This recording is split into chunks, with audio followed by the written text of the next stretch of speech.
Good evening, everyone. Welcome to the Regional Radio Sports Network. We are broadcasting live and in living color from Beef O'Brady's, State Road 23 in beautiful Granger, Indiana. Glad you can join us here for the Coach's Box. This is our Legends of the Game edition. Across the table from me, wearing the white shirt, looking cool, crisp, and clean. The coach, Ron Heklinski. Glad to have you, Coach. I'm stoked about this program tonight. We've got Nick DeChico to my right, and we got the legendary John Morrow to your. I mean, this is, if you're a Mishawaka Marion fan, you are in football heaven right now because these two guys are two of the greatest of all time. Nick went to Notre Dame. Johnny went over here to play for the legendary Bear Bryant. We were talking before the show about the amount of games these guys lost. You lost more games during the course of a weekend than these guys lost in their entire career. Not quite. No, Not quite. We talk about the Legends program that we put on all the time, right? And this Legends show will be one for the ages because you're talking about a couple of guys that didn't lose a lot of high school football games. In college, they didn't lose a lot of games. They came back to their hometown. They gave back. I mean, they coached football in South Bend, Mishawaka here for how many years, right? And they're back here now, and we got a chance to talk about the mid-'70s. Are you kidding me? Well, I'm going to tell you, Nick and John and I are thrilled to invite the only non-member of the Indiana Football Hall of Fame to the table. Are we good with him being here with us tonight, Nick? We're going to let him slide tonight. John? He's a hooper. Thank you. My boys were too, so he's a hooper. Thanks, brother. All right, so let's go back in time. We'll just give you some numbers. Of course, John, who grew up, this is one of the most interesting stories, grew up just a couple blocks from Notre Dame. And absolutely hated Notre Dame. Well, it was about 5-6 miles. Okay. They always said a couple blocks. I grew up on the southwest side of South Bend. But you didn't want to go to Notre Dame. But Bear Bryant comes to calling, and it's Alabama all the way. Well, what happened was my senior year, it was Devine's second year at Notre Dame. And I wasn't a Devine fan. I mean, he coached at Packers before that, and I was a Packer fan. He had no motivation. I mean, he was just blah. You know, and I'm playing for Mike Heklinski, who is just raging, you know. He's a little off, right? Yeah, he's off. So basically, you know, that. Plus, I wanted to leave home. I wanted to get away from home. And I could remember my senior year in high school, I was dating my wife, and I was at her house eating spaghetti. They're Italian. And after basketball practice, and my mom calls, and Mom Caldroni answered, and she said, Johnny, you better get on the phone. Your mom's on the phone. I said, what does she want? I just started. She said, get on the phone. I got on the phone, and she said, you need to get home because Coach Bryant's been here for over an hour, and now he wants to interview you. So Coach Bryant would go to a guy's house that he was interested in and see what type of family environment he came from, what type of work ethic. And obviously my parents were – you know, old school. My dad came from the old country, factory worker. My mom, you know, cleaning office buildings, you know, whatever she can do to get by for us. And he loved it. He basically, and my mom, it's like I told him, my mom never saw me play one down in football. She would not come to a game. She was against me playing. Coach Bryant's mom would never go to a game. So, you know, there's a lot of parallel there. You know, and, you know, I was 170 pounds my senior year in high school at playing defensive tackle, and he recruited me. Wait a minute. Bear Bryant showed up at your house? He never came to my house. Well, you had Notre Dame all over you. You had Notre Dame from the time you came out, man. Your father being Yeah, my dad was legend there. Well, tell us about the early days in the Chico family. Oh, you know, Dad was out at the university, started out. Fencing coach? Yeah, well, first off, he started out as a student there. And, you know, when he first came out to Notre Dame, he's an only child. He first came out to Notre Dame Thanksgiving break, loaded up his stuff, back to New Jersey. He was done with. He got there. My grandparents didn't even let him get off the train. They turned him around and sent him right back to South Bend. And he had been out here ever since. But, yeah, he started fencing, loved fencing, probably knew more about it than the darn coach at the time. And he was the last player to ever coach all three weapons. I don't know how many people out there know anything about fencing, but Notre Dame has given some great recognition to it with a lot of the success that they've had. But, yeah, so was academic advisor after he was coaching fencing. But before he took that academic advising job, that was the first year Era got hired. And he lost about 10 kids because of academic failure. So he went to Joyce. Parseesian went to Joyce. Said, "This can't happen anymore. We got to do something about it." So they created a position, and Joyce said, "You know what? I got just the guy for this." And he was thinking of my dad in the background, in the back of his head. And he came to my dad and asked my dad about being the academic advisor, and he said, "You know what? Let me go home and think about it. Let me talk to my wife about it, like a lot of us would." And he goes home and tells my mother about it. And my mom says, "You know what? He's not asking you to take that position. He's telling you. So he went back the next day and took over the academic advising and was the fencing coach and had great success with both of it and influenced and helped a lot of kids throughout his life. We're going to take a quick time out. When we come back, we'll properly introduce our guests. We'll talk to them about the storied careers. College football, high school career, part of the great Marion State Championship group. Once again, to my immediate right, Nick DeChico across, John Morrow, and of course that coach, Coach Ron Nickley. We'll be back right after this 60-second timeout on 91.1 up from the Globe and globeradio.org.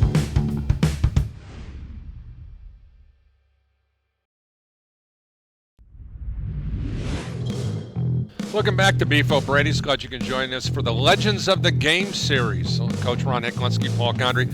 Glad to have Nick and John with us here today. Just to kind of back us up a little bit and tell you about our special guest here today. Nick, to my immediate right, inducted into the Indiana Football Hall of Fame in 2004. Went to Notre Dame, 4-year letter winner, 73 state championship at Marion. Of course, as the Knights will tell you, once a night, always a night.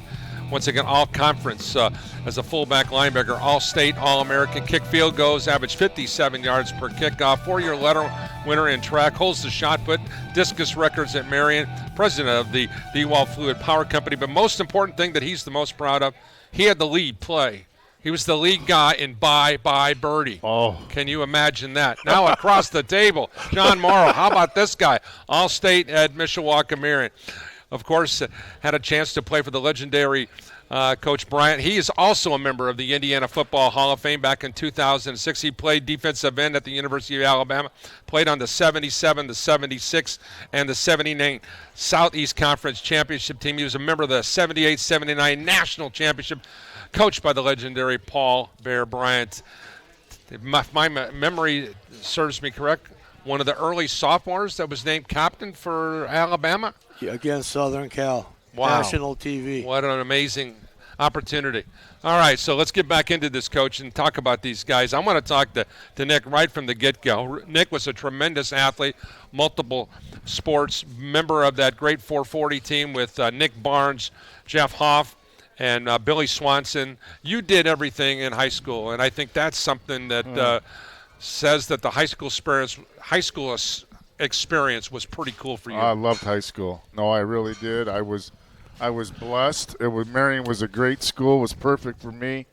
Met a lot of great friends. Still in their lives to this day. Met my wife over here at Marion and met her in the hallway, and we've been together ever since. And I still go to Marion games, and whether it's a football game or a basketball game, just to love to be a part of it. John, for you, part of that Marion team, and of course some of the guys that were there, Coach Mike Hicklinski, Roddy's brother, Dave Reisner, our great friend, and Ben Karaziak was a coach there. We can go on and on and on. I want you to talk about your high school experience at Mishawaka Marion, a great one for you too. Exactly. I was fortunate to be in a class with so many great athletes, football players, athletes. And I say that because my freshman year, we lost 3 games, but after the season was over, they moved 6 of us up to the varsity level because they needed extra bodies, for practice and everything. So I got to be hit by Nick all the time because I was an end and he was a fullback coming at me. But it was Tommy George, Tom Mayle, myself, Dana Simon, Lamont Freeze, and Kevin Motz. How do you forget Motzi, right? well, Matsu was a year ahead Yeah, he of was me. ahead of. He was Yeah. already. He started for us on the offensive line as a sophomore. Yeah, but that nucleus right there, when we went into our sophomore year, we didn't have a strong senior class. So we went 7-3 that year, and we didn't make the playoffs. But then my junior year, when Matsi was a senior, we went undefeated. Our offense scored over 200 points, and we held the defense to 69 points. I looked it up before I came here. We won the state championship. And then we continued that on my senior year. We held our opponents to 69 points, and again scored over I don't know how many. We had a heck of a quarterback in Tommy George. We had a fullback that was unreal. My senior year was Paul Kazmerzak, big Polish bull. Kind of what Nick was. I'm not Polish though. No, you're an Italian stallion. Let's just make that clear. Yeah, but I'm just 100% saying it was Italian. just it was something you'll never. My junior class, probably no one else, even to this day, would be able to beat that team. That's how good they were. So you guys were separated by a few years. Senior, freshman. That's the way it was. It worked out. The decision to go to name for you, Nick, was that a no-brainer? And was it you? Were you personally responsible for hanging out with Joe Montana as your roommate? Was that your freshman year? Yep. No, our freshman. Actually, my first roommate when I showed up at school. So we're there, before all the other students get there, and my roommate was going to be this little running back out of Wisconsin, and the freshmen back then would come in like 2 or 3 days ahead of time. So we're there and we're practicing and going back and forth, and then the upperclassmen come in, and this kid got a good look at him at training table where we're eating, and I go back to my room and all this stuff is gone. The kid's gone. He left. So I ended up needing a roommate, and Joe needed a roommate, so we ended up rooming together, and we were roommates that first semester because he got married.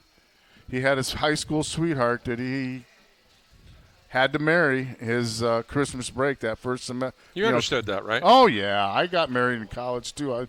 To your high school sweetheart, right? Yes, I did. So I got that. I understood that logic.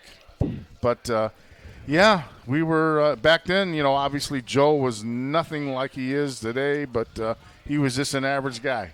He was one of 5 quarterbacks they brought in that year, just, in our class. So awfully competitive at the university, anywhere at Alabama. I don't care what college you go to.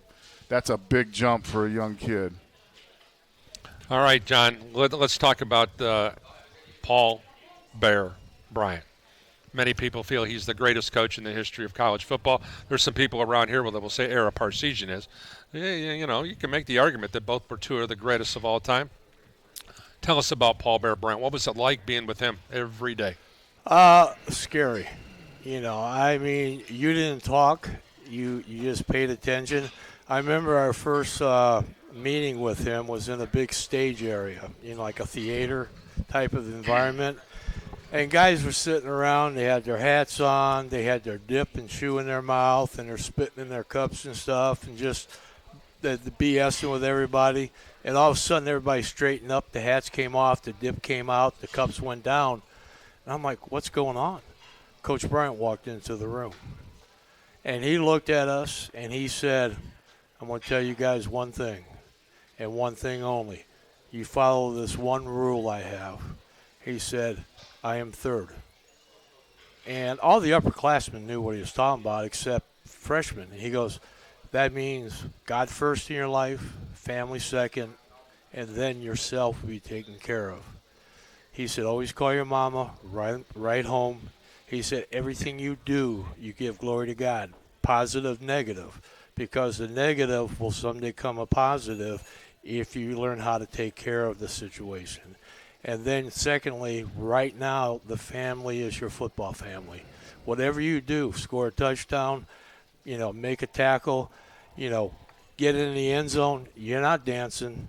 You're handing the ball off like you've been there before, and you quietly go back to the huddle and do it again. and you do it for your family. You don't do it for a Heisman Trophy. You don't do it for the, all the hoopla. You're doing it for the team. Boy, would he have a problem with some of the Yes, he would celebration going on nowadays? It is He just would be. so. It's a different world. But, It is. It is. Pretty much the same way it was when you played for Era. Yeah, your first Era. year? I was not. I don't know if fortunate's the right word, but I was recruited in by Era. He coached us our freshman year, and then he decided to step away from the game, and then Dan came in. But very similar to what John's talking about with Era. Era walked into the room, dead silence. Nobody said a not even the coaches spoke. He was the only one that would speak. Dan was totally different. You didn't even know he was in the room, to be honest with you. But he had great assistant coaches, and we had a lot of good talent there. And but two totally different guys, the way they went about coaching. But yeah, Era's very dear to my heart. Was always a part of our family, even when I grew up, because of the association with my dad and the university.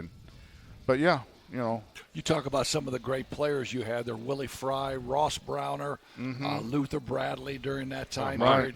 I mean, those guys were all, and Yeah. NFL stars and stars at the college level too. I would hate to think nowadays with all the transferring and everything that's going on, I can guarantee you Joe Montana would have never graduated from Notre Dame because he was ready to go his freshman year. He's in love with his high school sweetheart. She's back in Pennsylvania. He sees no light at the end of the tunnel about ever making the starting lineup, and he was ready to go back.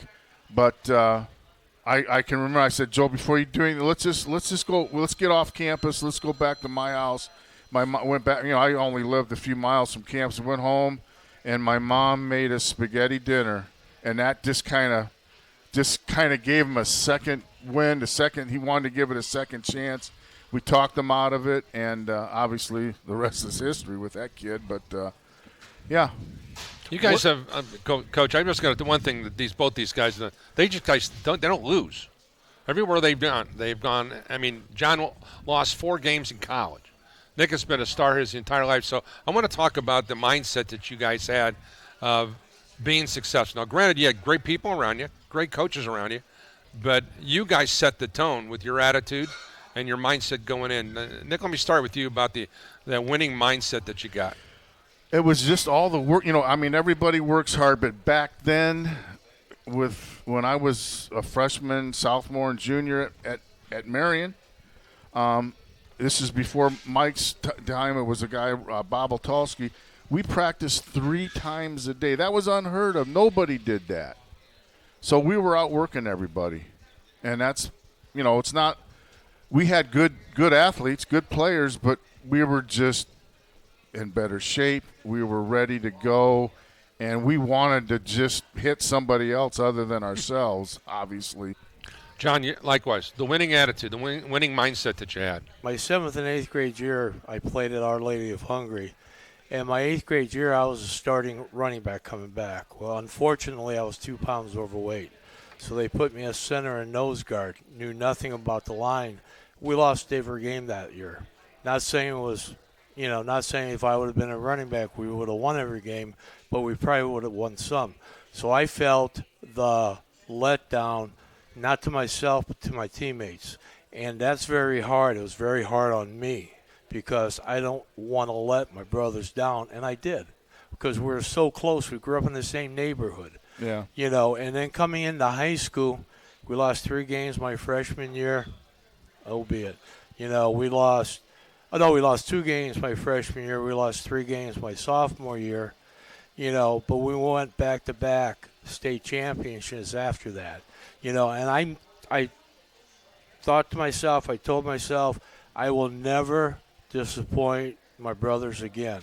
I will make sure that I do anything I could.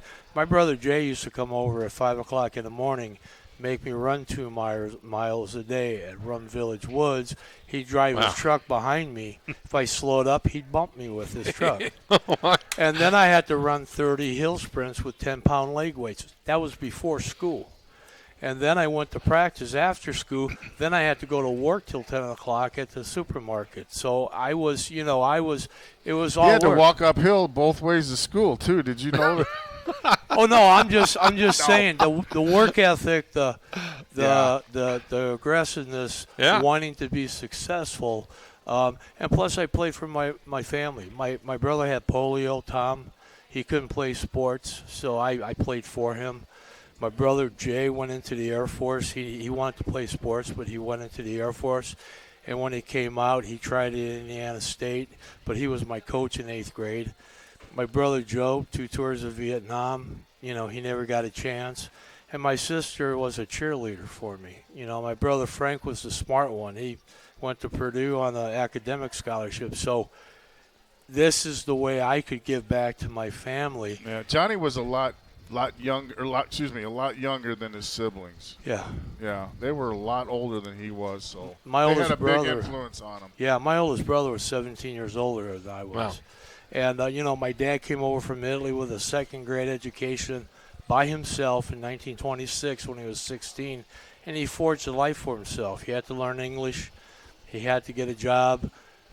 So everything he did from the age of 16 in America on, he raised 6 kids, sent them to Catholic grade school, Catholic high school, but college was on us. And this is my way, was to repay my parents back for the hard work they did. Like that was my era. I mean, I was in 74. I watched you play all the time. So let's be clear about one thing with both of you guys. All of that stuff sounds great. Your coaches were amazing. You played for Mick. Mick was an animal, right? Yeah. And I understand that. But the thing about both of you guys were freaking relentless. And I know the coaches were great, but your mentality and that time period back in the 70s, so I'm not going to call you guys animals, but you guys were freaking relentless high school athletes. We were driven at that time. Our parents drove us. There wasn't any stuff where I was going to come home and whine about the coach. I mean, I did that one time. I came home whined about Bob Donowald, great high school coach at St. Joe, great coach. So I did it twice. The third night I came and I whined about Coach Donowald. My dad said, Ronnie, go downstairs, let's get our gear. And my dad coached me at St. John's. I'm thinking my dad's going to take me and work me out and get my confidence back.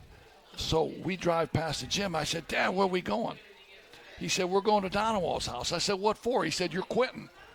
I said, stop. I ain't quitting. He said, you're quitting because I'm tired of hearing you whine. I'm done with that. You're going to go. You're going to be an athlete. You're going to compete. And, I mean, you're done. Yeah. And I'm crying in the car saying, stop, man. I'll get out and run. He said, if I ever hear you whine again, that's how we grew up. I love parenting that way. That's how we grew up. Tough love. Yeah. Exactly. That's the way it's done. We need to take a timeout. We'll come back with more with Nick and John. Coach Heck and I will return with more of the Legends of the Game series. We'll do that right after this on 91.1 FM The Globe and globeradio.org and the Regional Radio Sports Network.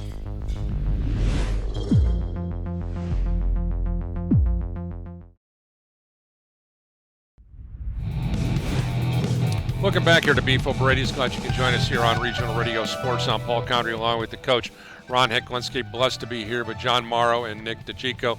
And for our Marion folks in the audience, I know I need to throw in this because we grew up with the same moniker at my school at Hobart. It was once a brickie, always a brickie. And I know for the Marion Knights, it's once a night, always a night. Coach Heck, I know that we've got a lot of things to talk about. We got a short. Once an Indian, man. Yeah, all right. Well, let's talk.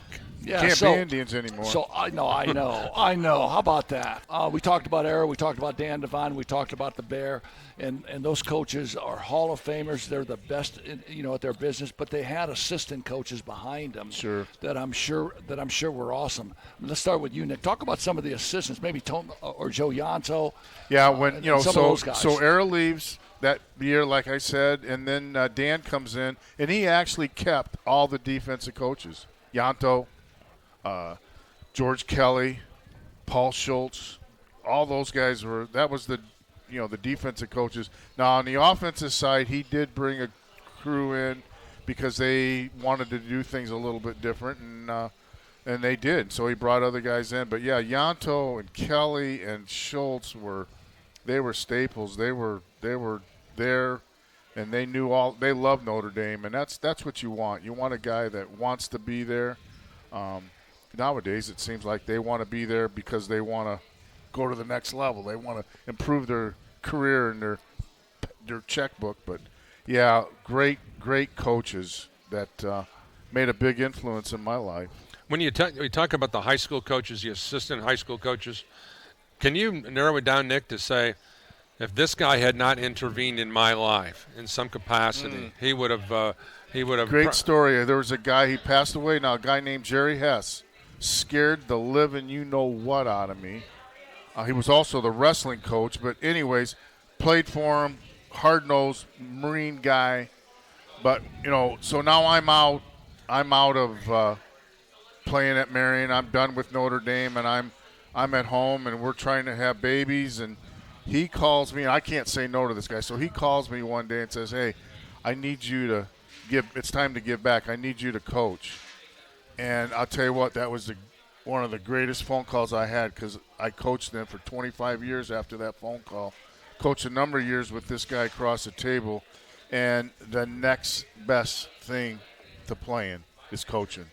And so, you talk about a guy that made a difference. That's just one guy, but there's a lot of coaches that, there's a lot of short little things that they said or they did that stick out in your head, but that's one that I'll never forget is Jerry getting me involved with coaching. John, how about you?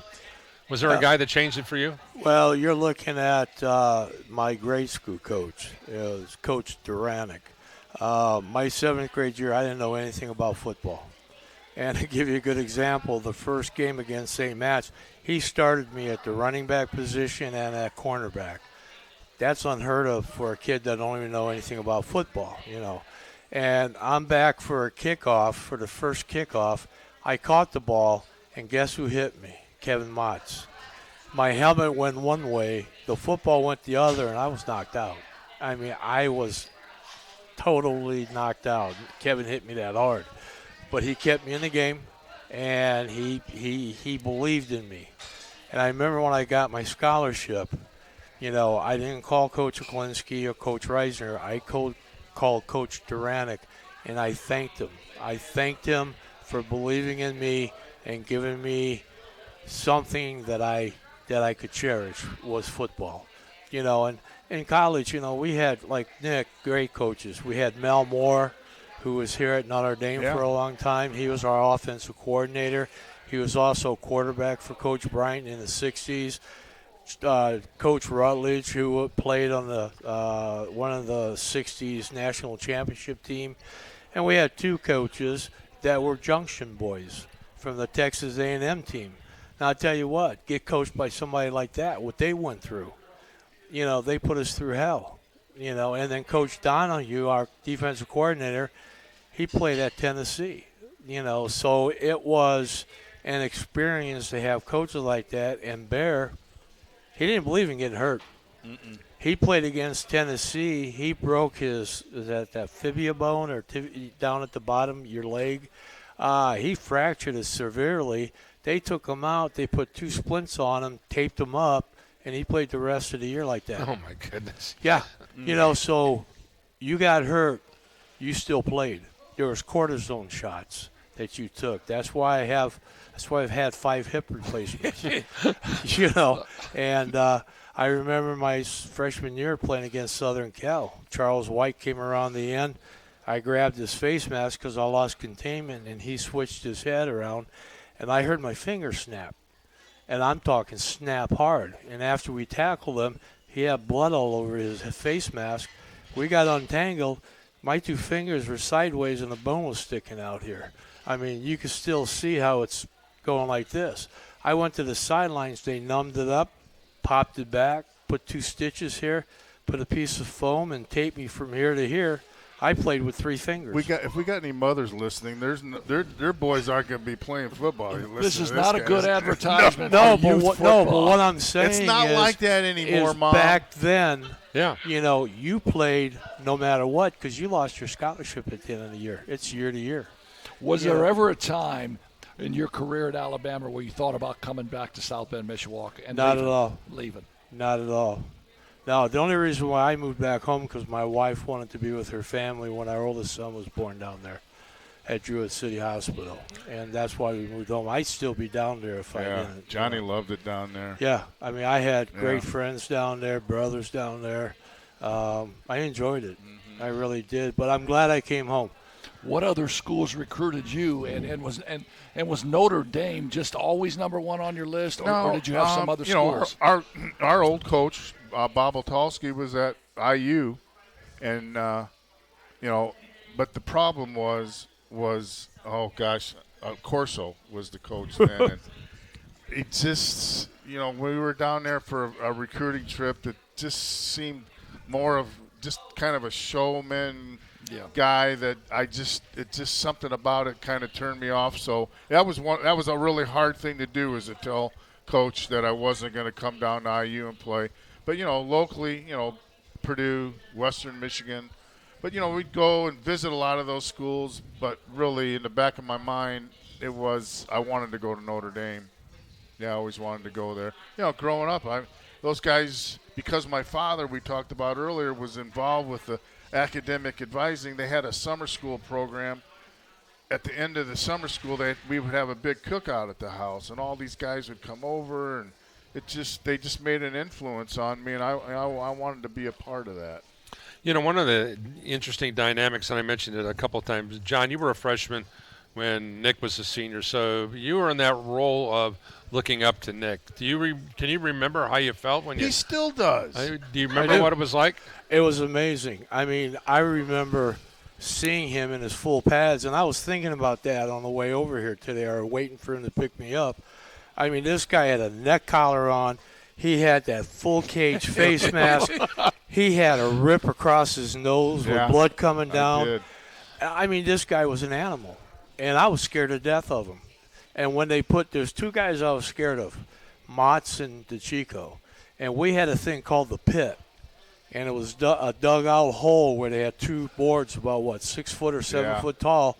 And you went, and they filled it with water sometimes. Well, Motzi would drown you if he got on top of you.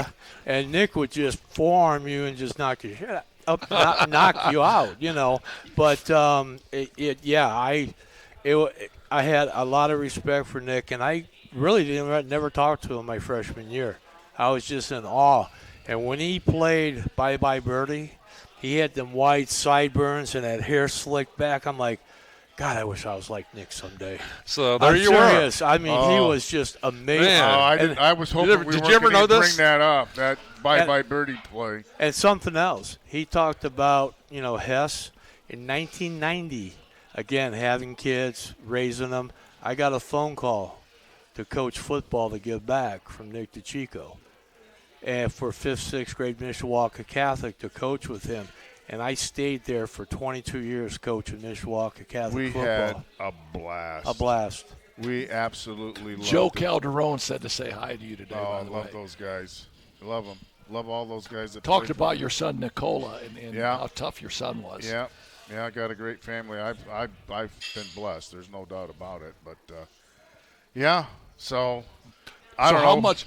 How much of a deal was it when Bob Oltalski leaves and goes to Indiana, and then Mike Heklinski, who's an assistant coach at Concord, comes in and really doesn't have any of that pedigree to get that head job, but just goes in and gets it, and now he's coaching a potential state championship team with you, Mayo, Nick Barnes.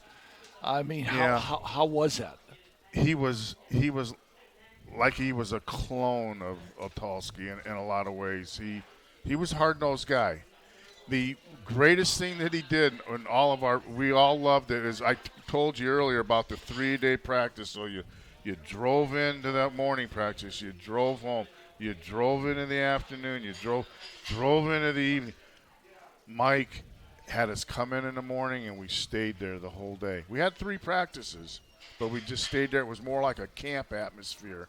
But I told this at the 50-year reunion that Marion had for all their football teams was we were very fortunate to be able to be in a position to win a state title. There were teams far better than us that were before us, but they just didn't have the system in place. And I wanted to give recognition of that night when we had everybody. And I wanted to talk to your brother, Mike, about this, my coach, because he wasn't able to be there. And they gave me a letter or a speech that they wanted me to read of his at this event. Well, at this event, they had each coach that was ever coached at Marion got up and talked. They wanted them to talk for maybe 5 or 10 minutes. Coaches don't talk for 5 Exactly. You guys know that. And they were going on and I mean, this night was going on and on and on and on. And it finally got to Klinsky, and I took his speech, and I took the paper, and I ripped it in half. No disrespect to him. And I said basically what I just told you about the prior teams. Fortunate that they had a system in place because of the way the point system was. We lost 2 games my senior year. To Mishawaka, which that's a whole nother story. Shouldn't have lost that. And St. Joe. But we qualified because of the points, because we were playing a lot of bigger schools. And, won two games. It's a lot more difficult now to win a state title than it is back then.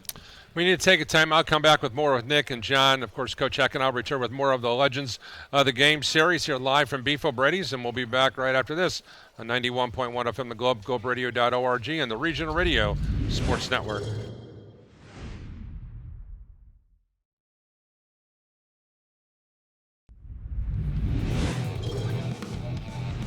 Welcome back here on Regional Radio Sports here to Beef O'Brady's. I'm Paul Condry along with the coach Ron Eklinski, 2 members of the Indiana Football Hall of Fame who have earned their stripes. Guys, I wanted to start this off kind of interesting. A couple of years ago, I was inducted into the Indiana Football Hall of Fame in the contributors wing. You guys were inducted as athletes into the Indiana Football Hall of Fame. But I can tell you, getting up in front of a body of my peers and giving that Hall of Fame speech. Now, I was blessed from my standpoint because this was my second Hall of Fame because I was inducted to the Indiana Sportscasters Hall of Fame. So kind of got some of that. But both of my parents... Well, you're good at what you do. Yes, I am. Thank you very much, Nick. John already knows that. Keck already knows that. But my point is, I'd already given that speech when the first Hall of Fame, when my dad was alive and my mom was alive. Both of my parents had passed. And so I talk about that in my Hall of Fame speech, about the impact that my parents had in my life. And one of the things, John, that you triggered a point to me, when I was 7 years old, my father was an iron worker, working in Gary, Indiana, fell off a three-store building, 47 bones broken, and he was in a body cast for 13 months. All I remember as a little boy, this man's work ethic. He eventually got himself healthy and never missed a day of work after that. That's the kind of parents that we had. That's the kind of people that raised us. And I want to go back and speak once again about the upbringing of your parents and how awesome those parents were and putting us in a position to be successful.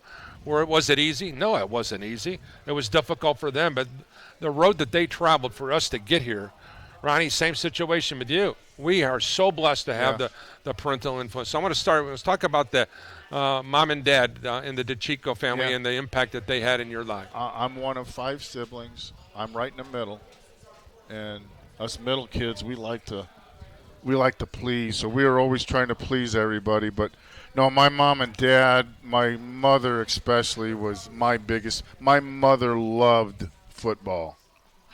And she liked other sports, and she would go to other games, but she was at every game of mine in my entire life. My dad, because of his schedule, couldn't make a lot of things because his fencing season would start in the fall and kind of go all through winter. But, yeah, my mother was and then I had a couple of uncles that would always come out from the East Coast, her brothers, and would always go to games and just – it was just what we did. And I just thought that was normal, And looking back, it really wasn't normal. I was blessed. Yeah. John, once again, I know you had mentioned your dad just coming up for the old country and just being a rock for your family. And oh, yeah. I mean, you think about it. at 8 years old, he was second grade. He had to drop out because his father went into World War One with the Italian Army, and he was the oldest kid. So he worked the fields for 16 hours a day, and he also was a shepherd, and he was supporting his family. When his dad came home, when 1916 rolled around, Mussolini tried to draft him into the Italian Army. Well, he was born here, but at 2 months old, he moved back. So he told him, no, I'm not going. So they deported him to America, and his family had to stay. So here was a kid who was 16, second grade education, couldn't even speak English. And this country didn't change the language to Italian. Right. You had to learn English to get a job. He did all that on his own. And he forged the life. I mean, he raised 6 of us, a factory worker, sending us to Catholic grade schools, Catholic high schools. We always had what we needed, but we never had what we wanted. You know what I'm saying? We weren't spoiled. We had food on the table. We had clothes on our back. We had a roof over our head. And what more can a guy ask for? Yeah. And the only way I could give back to him, because my father never told us he loved us, ever. But he went to work every day. And in 1964, when Studebaker closed down, he lost 35 years pension. He was 55 years old, so he had to drive to Michigan City every day to work. And he worked till he was 65. And then when he retired, he went to work at Allied and worked till he was 75 to support, because he was 48 when I was born. My mom was 41. You're going to get Johnny crying here in a minute because he's got a big heart, and he loves, he's the opposite of what he said, because he tells his kids and his family that he loves them dearly. I know he does. I've heard him. Well, but, yeah. And when my dad was dying, I held his hand. I was saying the rosary, okay? And now we're talking about a man who had a hand that thick. This man was a beast, working in the fields all his life and lifting and whatever. And after I was done the rosary, I kissed it, and I said the sign of the cross. And at that moment, a tear came out of his eye, and he let go of my hand. Yeah. He told me with that tear that he loved me. Yeah. That's an amazing story. Yeah, he did. John Morrow? How can you not play and give you 150% Yeah. Right. when you have backing like that? Absolutely. Tremendous story. Coach Eck? Toughest guy you ever played for, either in practice, played against, either in practice every day at Notre Dame or an opponent, toughest guy you played?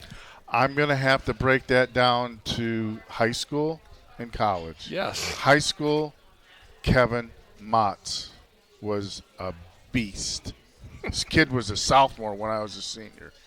But in college, only because I went in as a freshman, and this guy, I don't know if you remember the guy, a guy named Mike Fanning. Yes. Great big defensive tackle. Used to pick me up and throw me around like I was a rag doll when I was a freshman. I remember him. And at Notre Dame, and because he was a senior, but those are probably 2 guys that stick out in my mind. Later on in your career, then, who did you do that to when they were freshmen or sophomores at Notre Dame? When you were an upperclassman, anybody? No, I wasn't like that. Ron, are you kidding me? No, come on. Come on. You got into it. You're always banging on guys that are younger classmen. Sure, I don't even remember their names, but no, yeah. Johnny, John, how about you? Same question. High school, again, Motzi, right? Kevin Motz. I mean, Nick coming close second, but Motz. Because I played just maybe 4 weeks with Nick, being a freshman, coming up on varsity. yeah, played 3 years with Kevin. Oh yeah, 3 hell years with Kevin. And they always put me against him. And he toughened me up. And in college, it was Johnny Davis, who was our fullback. I don't know if you remember Johnny I do Davis. remember Johnny Davis. He played for San Francisco, was on the Super Bowl team. Johnny Davis, and then Ozzie Newsome. Oh, the Oh, tight yeah. end. Ozzie Newsome was the tight end, and I was playing defensive end. And Coach Bryan played a 5-man front, so I was over Ozzie a lot, And those were the two toughest guys and one other guy, Bob Kreider, my freshman year, the first time we went against each other, first time we hit, they put us pads, and we had a running back, offensive lineman, linebacker, defensive lineman. And Kreider was the offensive lineman. He played for Seattle Seahawks. They give me a quarterback face mask my first day of practice. I complained about it. They said, "You're a freshman. That's why Don't your worry nose about looks it." like it looks Yeah, right now, right?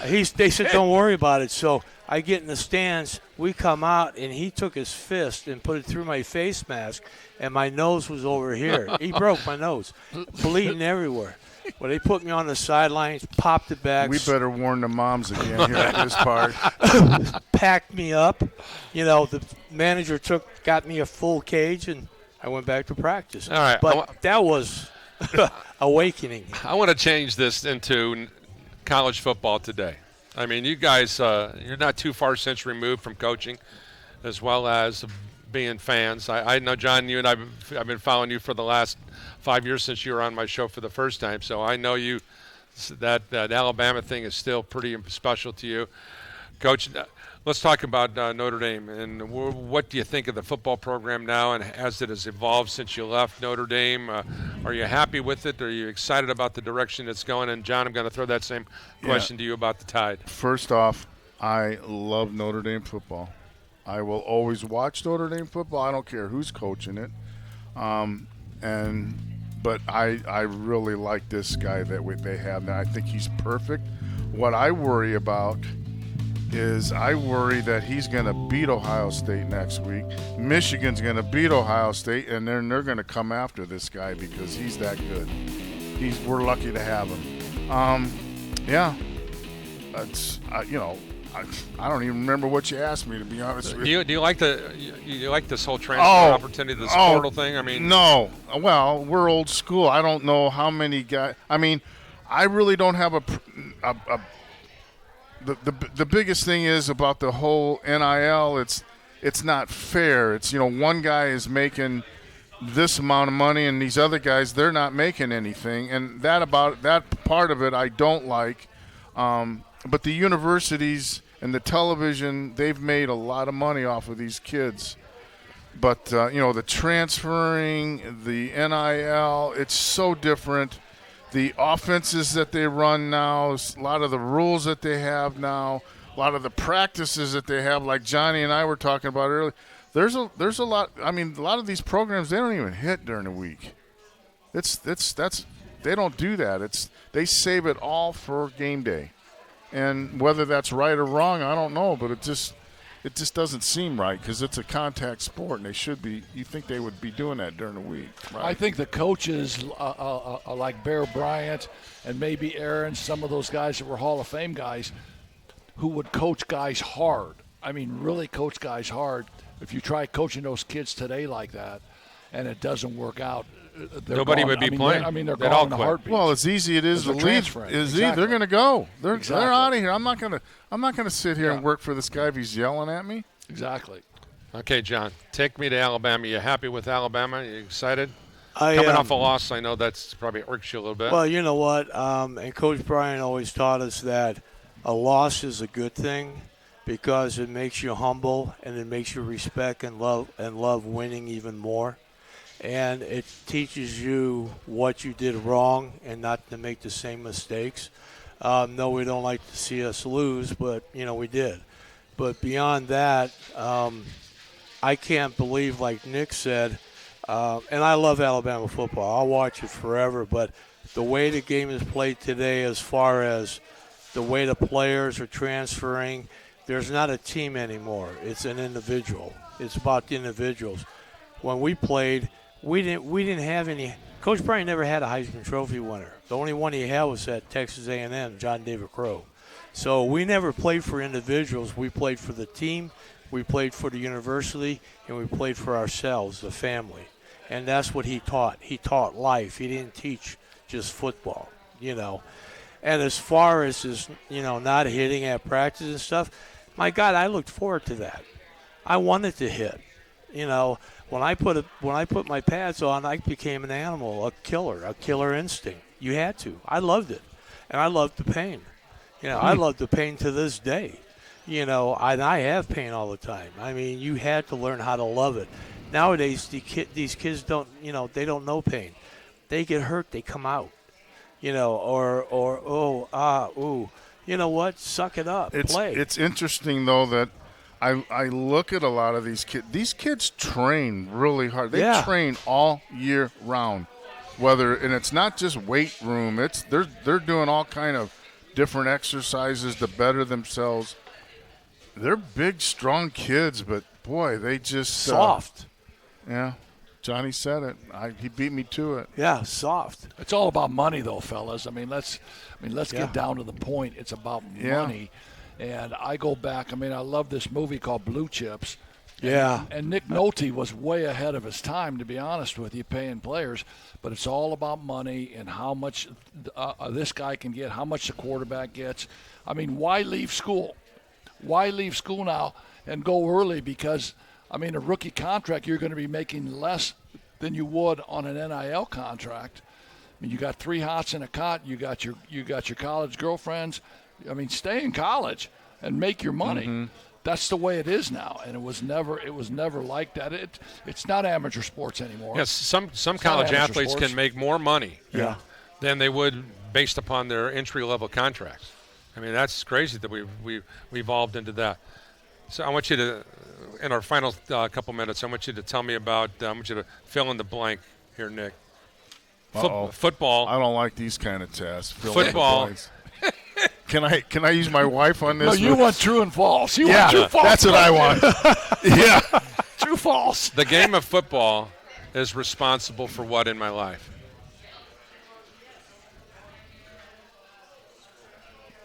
The game of football is responsible for what in my life? Pretty much not everything, but a lot of it.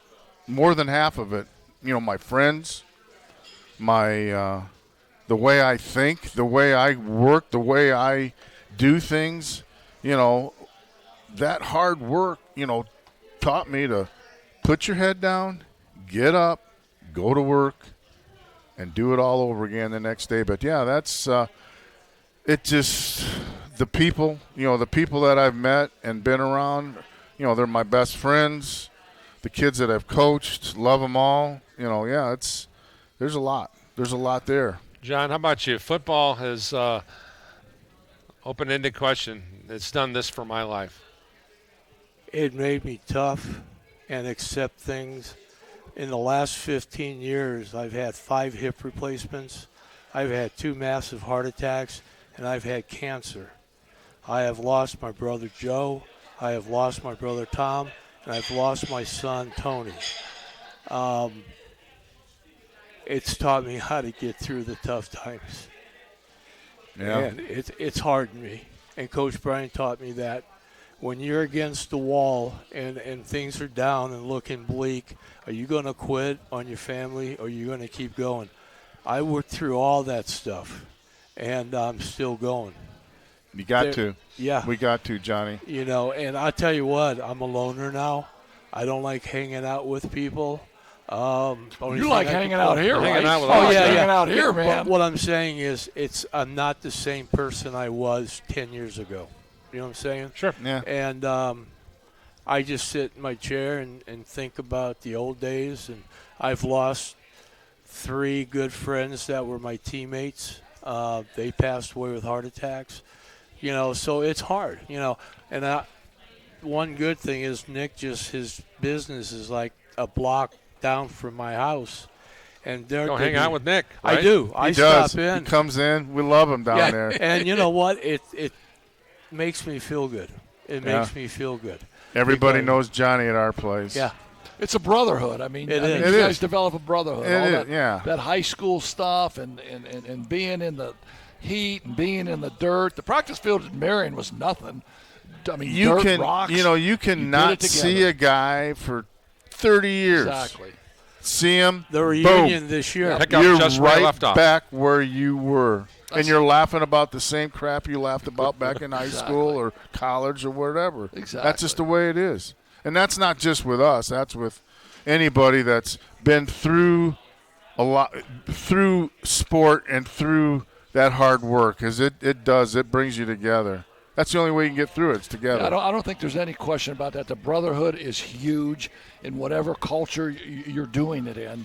And, I mean, it's a savior for all of us, man. Guys, it's been a blast hanging out with you here the last hour. We're excited about this. It's going to be up on our YouTube channel here. Andrew's going to get that up here in the next week or so. But, John, continued success to you. I love following you on our Facebook stuff. Good to see you back and forth, and I know some of the things you've been through and been praying for you, brother. So you hang in there. There's always a spot with a headset at this table for you anytime you want to take time to come out here. Nick, same thing with you, man. Great to have you here. It is a privilege. We recently, Mishawaka Marion, hired our company to be the voice of the Knights, and we hope that you'll stop by one of our broadcasts, whether it be volleyball, men's and women's soccer, basketball, football. We'd love to have either one of you guys be a part of any of those broadcasts that we have coming up in the future. Well, thank you very much. Congratulations on your induction to the Indiana Football Hall of Fame. It's been my privilege, and I know for Coach Hecklency it's that way too. That's going to do it for us here tonight on 91.1 FM. The Globe, John Morrow, the University of Alabama, the University of Notre Dame. What Coach else Nick needs to be DeChico. said?